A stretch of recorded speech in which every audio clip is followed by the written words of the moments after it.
Well, hello everyone. Welcome back to my channel. My name is Ashley and this is BlissStudioHobbies. So for this video, we are going to do another diamond painting meets true crime video today. I am going to tell you a true crime story while I work on my diamond painting here. Today, I'm going to start a new diamond painting. I didn't think you guys wanted to see me work on that butterfly painting for the third video in a row, right? And surprise, I'm still on the same square. But either way, I'm going to start this little cutie today. This diamond painting is Autumn Leaves. It's by Marilyn Kazanave and Diamond Art Club. I will link this video in the description box down below so you can check it out if you like. I did do an unboxing of this video. I will link that video down below as well. So yes, isn't he such a cutie? And he's a 13 by 13 inch. So quick, easy, lots of areas of color blocking confetti. So I should be able to get this painting done relatively quickly. So I'm going to set myself up here and get started. So I'm going to start at the corner here. And that's what we're going to do. I did kit up in my little baggies here that come with the kit. And I just put the sticker on there. Because this kit is going to be quick, I wasn't going to put it in a storage container. I just used the little baggies. I do have this cute little pen that I got off Amazon that I will be working with. I have an older style Bella Art Day Nicole tray in yellow. And then I have two cute little minders from my Etsy shop, Bliss Studio Shop. This minder pack comes in the 2-pack where you get the pumpkin and the candle. Love these little candle minders. So yes, that's everything I'm working with today. Not too much. I do want to give you a warning right now, right here. This is going to be a true crime video, so I am going to go over mature themes, crime scenes, self-harm, mental illness, and things like that. This video is for adults and mature audiences. It is not for children at all. And if true crime is not your thing, this may not be the video for you. So I will see you in my next video. Check out my mini Mondays where I make mini projects on Mondays. And on Wednesdays, I do diamond painting unboxings and things like that. So I'll see you in one of those videos. Viewer discretion is advised. So today we are going to discuss another true crime case.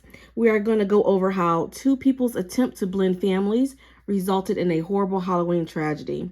This story is about the Liske family. This case, it takes place in Martin, Ohio. So yes, we're going to get started on that. We are going to peel the plastic back and just get started here. I did not separate sections on this one. It's a small diamond painting. So peeling this back and getting started will be just fine. I'm going to find our first color. It is number 7 here. So we have all those 7s. So let me get everything situated here. We'll pour our first color. So this case is comprised of public information that I did find on the World Wide Web. I watched 2 videos and read 3 little kind of like articles about the case to comprise information to alert you guys to the situation. So that's how I comprise my information, just in case you guys were wondering. We are going to get started here. It's like 5 o'clock in the morning. So I do have my tea. I've told you guys, I've been really busy lately, and it's hard for me to find time to record videos anymore. And I'm like, oh my gosh. So it is 5 in the morning. And I'm like, okay, let me get up and record this video before I start getting ready for work. So that's enough of me rambling. I know you guys really enjoy when I ramble. So let's get started. So Susan Liske, she was 46 years old at the time. She had 2 sons from a previous marriage. She had Devin Griffin, who was 16 at the time of the case, and Derek Griffin, who was 23 at the time of the case. There isn't much information that I could find that was published on the family. People that were talking about the case or the news articles and things like that, they just gave you like superficial information, because I like to know more about the family and things like that, but it just wasn't a ton of information out there about that. But I did find that Susan worked as an office manager for the Northwest Ohio Carpenters Joint Apprenticeship and Training Committee. It was said that she loved gardening, hunting, camping, and was described as loving and having a big heart. So then we have William Lisk, who she married. He was 53 years old at the time of this case. And William was commonly referred to as Bill. Bill, he had one son from a previous marriage. His name was also William Lisk. It was William Lisk Jr. He was 24 at the time of this case, and he was commonly referred to as BJ. So the father and son of this story, they have the same name, William Lisk. William Lisk Sr. we will call Bill, and then William Lisk Jr. we will call BJ. And BJ was 24 at the time of this case. Bill, the father, he was a retired Air Force veteran, and like his wife Susan, he enjoyed many outdoor activities. He was described as an amazing friend, loving husband, and father. So those are the people that are involved in this case. All right. So Susan and Bill, they both were married previously, and they both had these families. Susan and Bill, they married in 2001, and they attempted to come together as a blended family. So now we're going to fast forward all the way to Halloween Day, October 31st, 2010. So on this day, in 2010, Devin, the 16-year-old, he headed home to his mom's house. So the Lisk family, they had a Halloween party the night before, and Devin had spent the night at his dad's house. So the next morning, which is Halloween Day, he was due to be at church because he was going to sing in the church choir. So he rushed home to his mom's house, and it was approximately 9:30 in the morning when he came home, and he needed to change his clothes to get ready for church, to sing in the choir that day, like I said. So while he was rushing around the house and getting prepared for church, he noticed that his 24-year-old stepbrother, BJ, was in the house. And he was not only in the house, he was acting rather strangely. Now, it was strange that BJ was home in the house because BJ, he wasn't allowed to really spend the night at the house. He didn't live at the house anymore, so he didn't really spend the night. So it was kind of odd that he was there that early. But, Devin did know that his family did have a Halloween party the night before, so he didn't think much of it. He also said that BJ, he was acting really strange. BJ normally had a dark, gloomy personality, but this morning he was rather talkative and upbeat. That did strike Devin as a little odd, what's going on? He must be having a good day, he must be happy, to be here. So BJ was engaging Devin in conversation. He was asking him questions like, where are you going? What time are you coming home? Things like that. And because Devin had 5 minutes to get ready for church and he was rushing, he didn't think much of his stepbrother being in the home and that early. So he chatted with BJ for a little bit and then continued to get ready for church. And, within the 5 minutes, he was out the door. So he didn't have much time to think about, why was he so upbeat? What's going on? You know what I mean? So Devin went off to church, and when he was at church, he spent a longer time at church. It was a special service. He was singing and things like that. So church ran longer than normal. When he got home, he just hurried straight upstairs to his room because he was excited to play video games for the day. He had a new video game that he wanted to play, and he was super excited about it. So he rushed up to his room when he got home, and he began to play his video games. So it's Sunday afternoon. He was playing his video games, and around 1:30 in that afternoon, he noticed that the house seemed rather quiet for a Sunday afternoon. His mom usually woke up really early. She actually should have been awake when he came home at 9:30 to get ready for church. And she was usually busy around the house on a Sunday, doing laundry, cleaning, watching TV. So that's when he decided to finish his video game, and he came out of his room to see where his family was and what everyone was doing because, you know, it's really quiet. So he came out of his room and he went into his parents' room, and he noticed that they were still sleeping and that their comforter was pulled up over their heads. So when he saw his parents sleeping, he's like, oh, they did have a party last night. Maybe they didn't feel well and they went back to sleep. So he called his mother's name, and he noticed that, you know, her foot was like hanging out from underneath the comforter. So he called her name. She didn't answer. So he walked closer to her and tapped her leg. And then this is when he noticed that his mother's pillow was covered in what appeared to be blood. And the pillow was saturated. Like there was like blood everywhere. So he's like, oh my gosh, my family, they're playing a Halloween prank on me. It's Halloween day. You know, funny, ha ha ha, you know. And then like he's looking, and he quickly realized that the blood was not fake and that his parents had actually been murdered. You know, that is so horrifying, guys. Like, imagine being any age, let alone a 16-year-old, finding your mom and stepdad in their bed murdered, and to initially think that they were like playing a Halloween prank on you. That's terrifying. That is so terrifying. So when he realized this, he ran quickly out of the house and he called his Aunt Lori. They were close to his Aunt Lori, and his brother also worked with his Aunt Lori. So he called her. Lori immediately called the police and made her way to the Lisk home.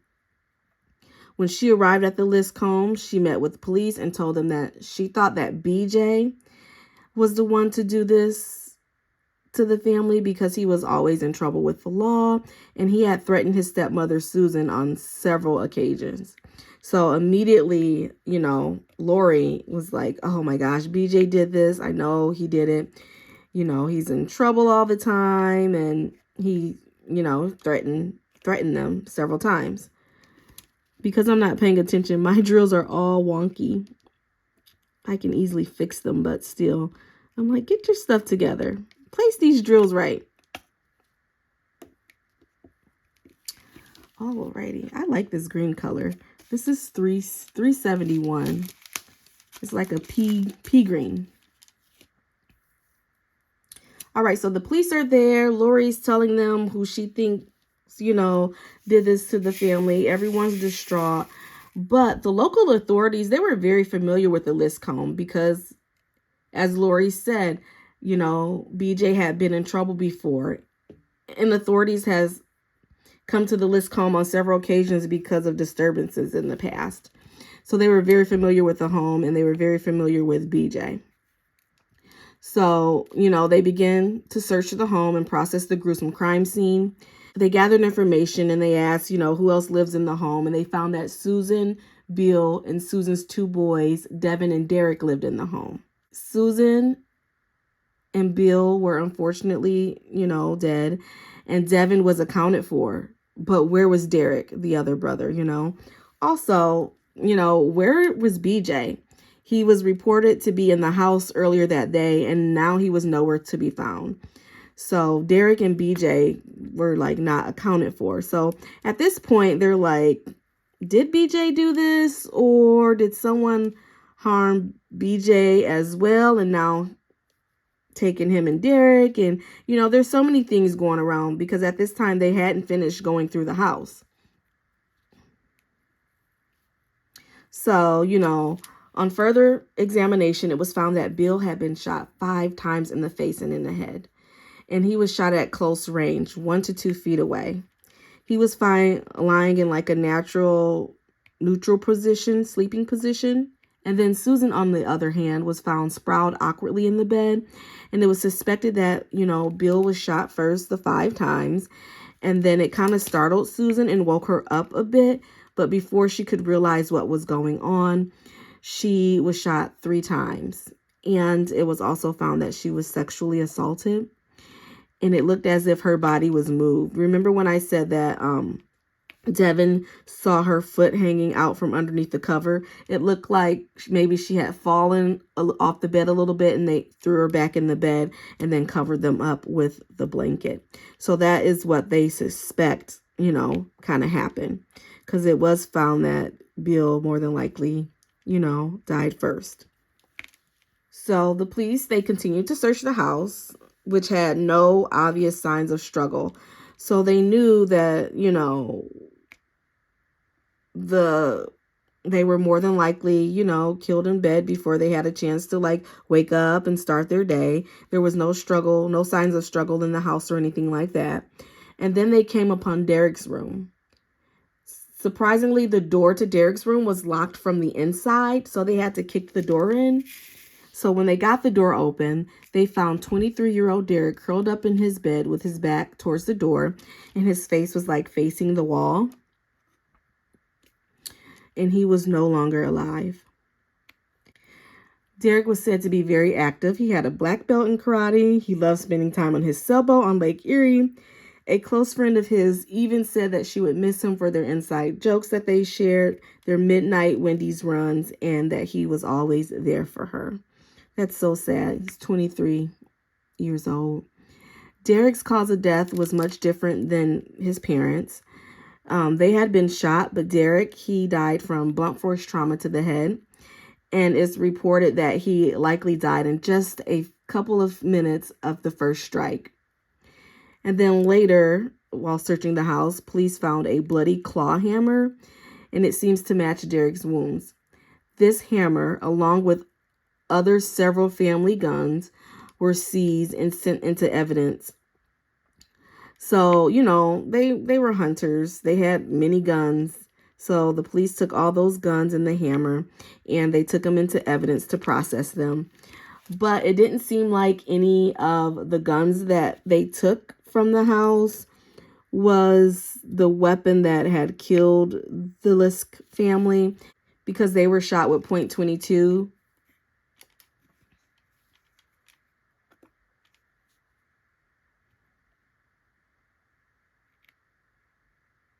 And none of the guns matched that description. So they took the guns, you know, just in case, but they didn't match the description of the weapon that was used to, you know, kill the family. So they were still on the search for the weapon. So they continued to search the house. This house was on a lot of land. It was on 100 acres of land. So this search, you know, they had to search a lot of land, right? So when they went out to the back, they found that there was muddy footprints on the back deck. So they're thinking, oh, whoever did this, they probably ditched the murder weapon in the family's pond in their backyard. So they drained the pond, and then they brought in weapon sniffing dogs. I didn't know there was a such thing as weapon sniffing dogs. When I was reading this, I'm like, they have dogs for that? So they brought in weapon sniffing dogs and they drained the pond, but they never found the murder weapon. And the murder weapon has not been recovered to this day. So there is that. Ooh, look at this. Getting some done. I'm going to place a couple more drills. I'm not diamond painting how I normally would. Alrighty. So there was no sign of the murder weapon. So Lori told investigators that she did try to reach the family several times that morning because Derek failed to show up for his shift at work. So she had been calling. So that's why she just rushed right on over when Devin called her and told her what was going on, because she was trying to contact them. You know, she called them at 7 a.m. and she called again at 9 a.m. and no one ever answered the phone. She also went on to tell police that the family's Ford F-150 pickup truck was missing. It was a white Ford F-150. So with all the evidence that they found, the police really started to suspect that BJ had something to do with the death of his family. And then they learned about the family's cabin. The family's cabin, it was located like 170 miles away. And they found out that BJ and his dad, they were just at this cabin, and they came home from a deer hunting trip the night before. So Bill took his son BJ out for some bonding time, and they went on a deer hunting trip. They spent a week at the cabin, and they had just returned on the 30th, the day before. So they thought, oh, maybe this is where BJ, could be hiding out, because everyone else in the family is accounted for except for BJ. So Deputy Michael Balash, he approached the cabin, and he noticed that the white pickup truck that matched the description of the missing family truck was there. So he's like, okay, BJ is most definitely probably somewhere in this cabin or around this cabin hiding out. So he's sitting there, scoping the place out, seeing if he can see any movement inside, seeing if he can see if BJ's in there or anything like that.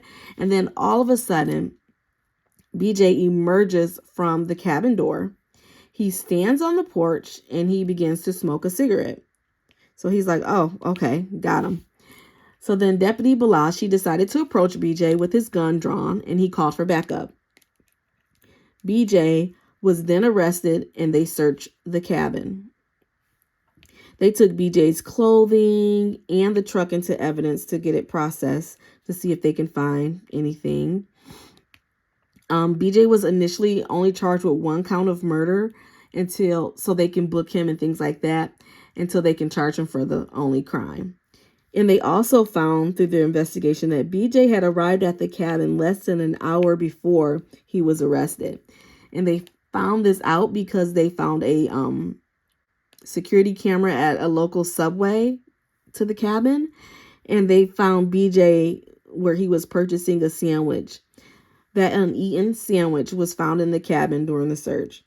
So he had purchased a Subway sandwich, gone to the cabin, but he didn't have time to even eat the sandwich. It was a full sandwich found at the cabin when they searched it. So he wasn't there very long. So while in jail, BJ was placed on suicide watch. And then he did have a history of threatening to harm himself and things like that. So he was placed on suicide watch. One time, one of the officers told him that he had to wear a suicide smock. So I'm like, what's a suicide smock? So I looked up a suicide smock, and it's basically like a sleeveless gown that is tear resistant, and it's worn by detained or hospitalized patients to prevent them from using the fabric to make a noose and hanging themselves. So it's like a vest or a gown that they wear that they can't tear. So it's called the suicide smock. So one of the officers told BJ that he would need to wear the suicide smock, and BJ refused, and he decided to punch and scratch the officer in the face. So the officer called for backup. His backup came.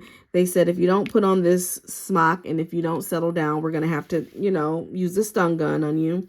So then BJ gave up his fight, and he decided to wear the vest, but they never pressed any additional assault charges on him for that. So, BJ, he had this history of being violent and threatening self-harm and things like that. So after the Lisk family murders, many disturbing stories about BJ began to surface, and these stories go all the way back to when his parents got a divorce. And I don't know when his parents got a divorce before his dad married Susan, but when his parents got divorced, he found himself in the center of so much trouble. He was skipping school, misbehaving, and things like that. And then his behaviors just escalated once his dad married Susan. So, before his dad even met Susan, his behavior was, bad, because, a lot of people, they were saying that he was mad that his dad moved on and met Susan. That could be true, but his behavior wasn't good before his dad met Susan. So there's that. In 2001, when Bill and Susan they first got married, Susan attempted to establish some household rules. They're blending their family, now they have 3 boys in the house. So she's trying to establish chores, household rules, kind of things like that. But BJ was not having any of that. He wasn't going to follow the rules. He was defiant, and his relationship with Susan was not good at all. And because his relationship with Susan wasn't good, it also affected his relationship with his dad. But his dad, he knew his son, had issues, and he always tried to be there for him. Like I said, he was described as a loving father, so he never wanted to give up on his son, and he knew he had issues. In 2004, BJ struck Susan in the chest during an argument. And 2 months later, he hit her in the head with a coffee cup and stole her car. So after that happened, Susan filed assault charges. But then shortly after, the assault charges was dropped because it was found that BJ was not fit to stand trial. So Susan dropped the charges at this time. So BJ, unfortunately, he's like escalating. At first he's being defiant, and now he's actually being violent. And, now, they're having to press charges on their own son. And he's just like escalating, But he wasn't fit to stand trial at that time. So they just dropped the charges, and they really didn't want to press charges on their son anyway, Things, they continue to get worse with BJ. He was officially kicked out of the house when he was 18 years old. And at this time, he attacked Susan in the shower when he was 18. So that was kind of like the straw. Like, okay, it's not safe for him to live in the house anymore. He attacked Susan while she was naked in the shower when she was her most vulnerable. So it wasn't safe for him to really live in the house anymore. So at 18, they kind of like kicked him out of the house and, helped him go somewhere else. And this was really heartbreaking for Bill because he loved his son and he would never give up on him. But all of the violence was just too much, it was just becoming too much. And in 2006, Bill filed for guardianship of BJ because, he wasn't able to like really care for himself. And in 2007, BJ was hospitalized for bipolar schizoaffective disorder and eventually transferred to a group home for people with mental health issues. So he was finally diagnosed in 2007. And then after treatments in the hospital, he was transferred to that group home. So during his stay in the group home, it was reported that DJ had at least 3 violent encounters with police. One of the encounters even involved his dad, Bill. So Bill would always try to visit his son. He always, wanted to show his son that he was there for him and that he wasn't going to give up on him. So he would visit him, take him out to outings and things like that. And bring him back to the group home. So one day when Bill went to pick BJ up, BJ became very violent and they had to call the police. But still, Bill would not give up on his son. So the Lisk family, they had a neighbor. His name was Mark Gradle. He was a neighbor and a family friend. He recalls many conversations he would have with Bill involving BJ. Bill will often call Mark to help him handle BJ when BJ started escalating, because he kind of wanted to kind of like de-escalate BJ on his own. He didn't really like calling the police on his son. He would if he needed to, but he would call his neighbor Mark and say, hey, can you help me settle BJ down? He's ramping up. And they would like try to calm him down before they would ever call the police. Bill was always adamant that BJ would never hurt anyone in the family, even after him himself had been assaulted by BJ and had several injuries from BJ assaulting him.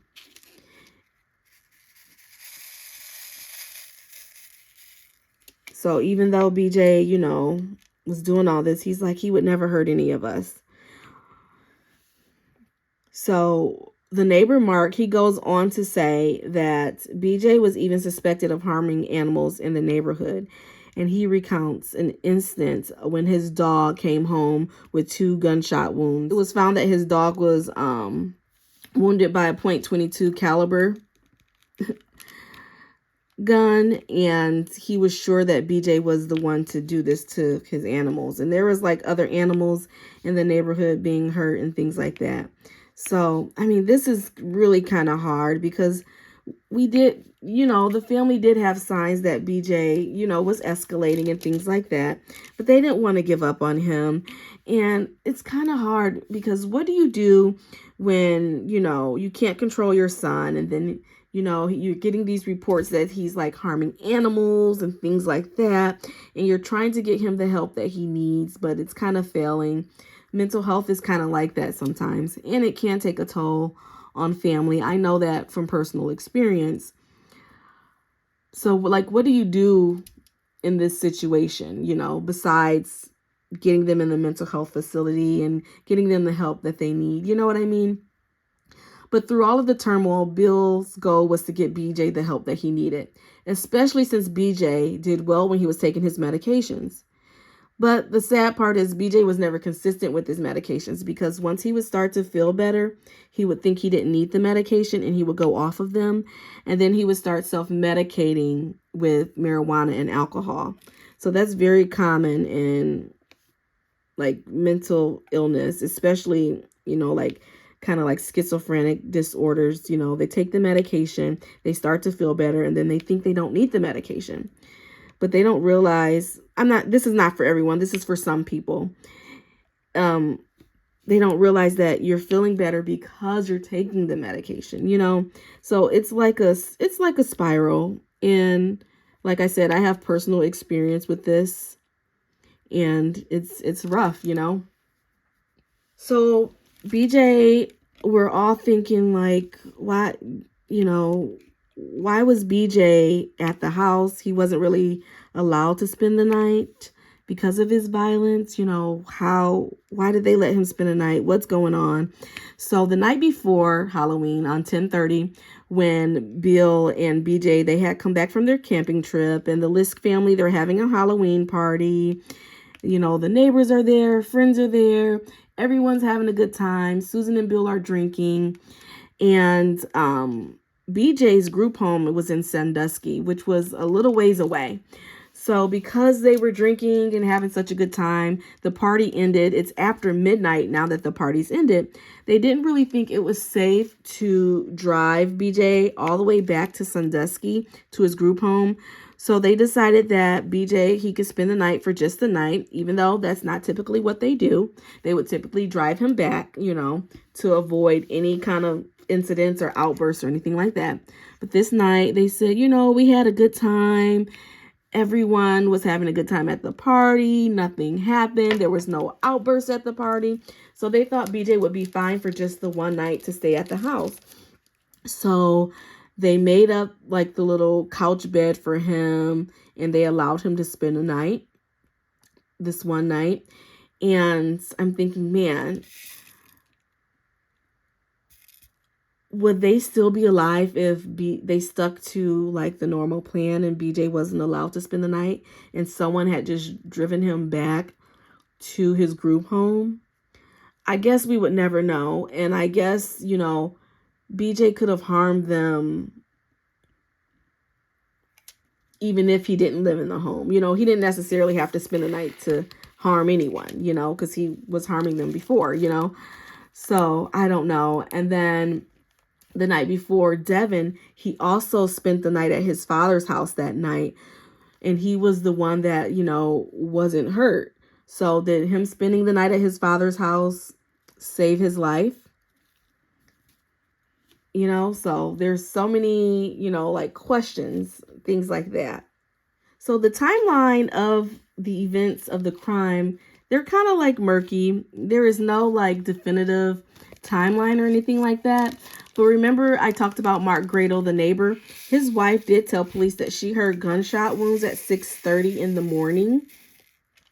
So if it's true that, this happened at 6:30 in the morning, when Devin came home to get ready, that would mean his family was already dead. And he didn't see his family when he came home at 9:30, which was still a little bit odd because his mother was an early riser.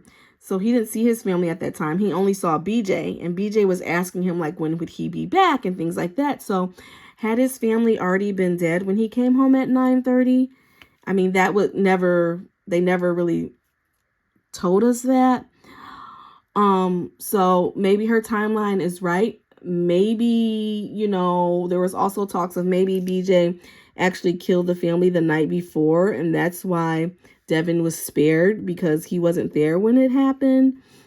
I don't know, but for some reason he did not harm Devin.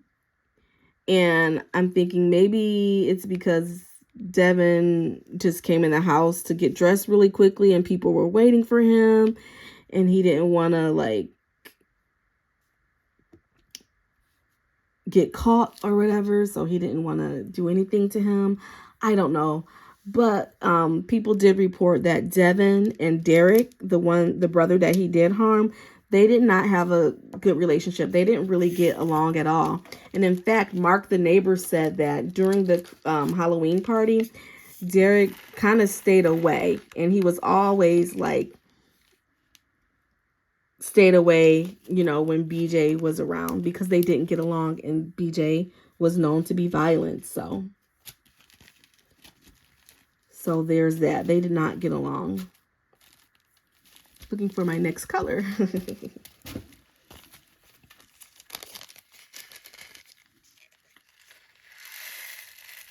So like I said, oh, this is the fairy dust diamond. The little drills with the glitter. Oh, cute. Put our little fairy dust diamond. It's kind of hard to see on the camera, but yeah.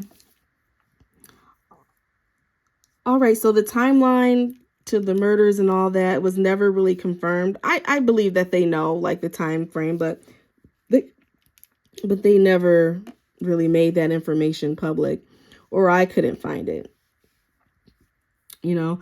So in November of 2010, BJ was charged with six counts of aggravated murder, 2 counts for each person that he killed, 3 counts for murder with prior calculation, and 3 counts of murder committed in commission of aggravated robbery.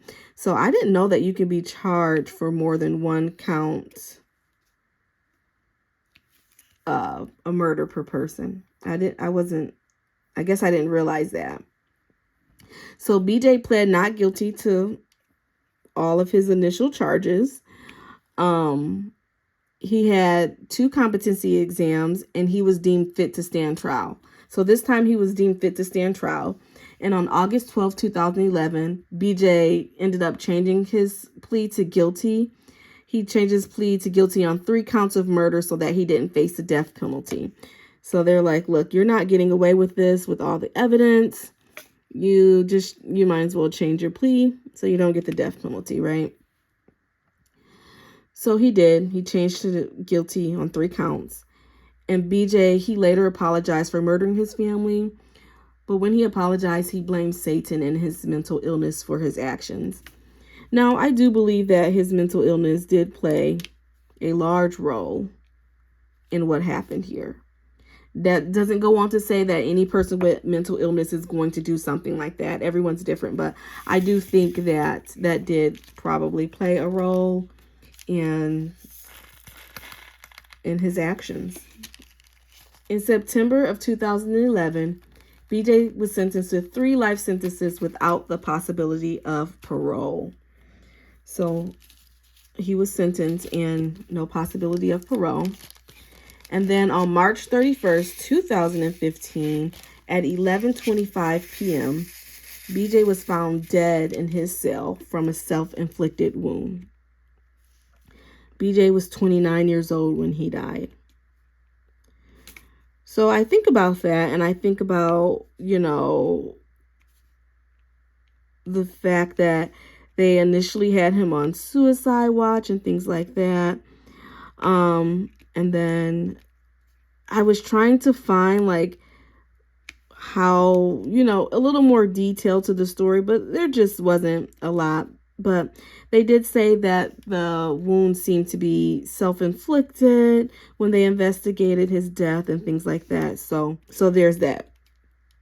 So that is a very sad story. This young guy, you know, with mental illness, the family tried to help him, never gave up on him, but nothing they did just seemed to be enough, and he eventually killed them.